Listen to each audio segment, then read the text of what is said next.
د خوږ مشر استاد فیض الوهاب فیض صاحب نظم دی او د نظم عنوان دی جواب. زما بچی لما پوښتنه کوي بابا مونږ تل د ستا په لاسو کې کتاب لیدلې، تا همیشه په خپلو ګوتو کې قلم نیولې، مونږ ته معلومه ده چې ته شاعر یې، شاعر د مینې او اخلاص فکر وي. زما بچی لما پوښتنه کوي، زما بچی لما پوښتنه کوي بابا مونږ وینو چې د سمو دینا تا کتاب ایښی تماچه راخیستې، په کور دننه هم بهر د ځان سره یې ساتې. بابا داسې قیصه ده. زما بچی لما پوښتنه کوي بابا مونږ وینو چې د سمو دینا تا کتاب ایښی تماچه راخیستې، په کور دننه هم بهر د ځان سره یې ساتې. بابا داسې قیصه ده.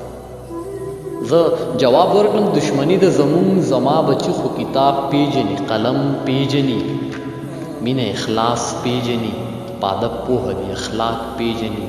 ما ورته تل دغه سبق ښودلی، محبت لوی طاقت دی، د ادب ستر مقام دی. ما ورته تل دغه سبق ښودلی، محبت لوی طاقت دی، د ادب ستر مقام دی.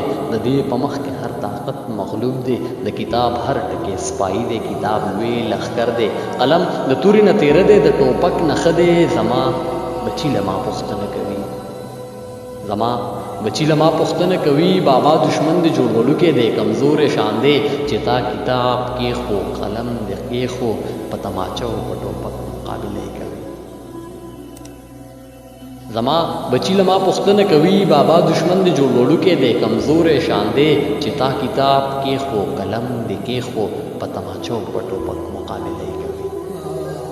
زما بچی لما پوښتنه کوي، زما بچی لما پوښتنه کوي، زه همیشه ورله جواب ورکوم، زه همیشه ورله جواب ورکوم، خو نن زما سره جواب نشته، خو نن زما سره جواب نشته، خو نن زما سره جواب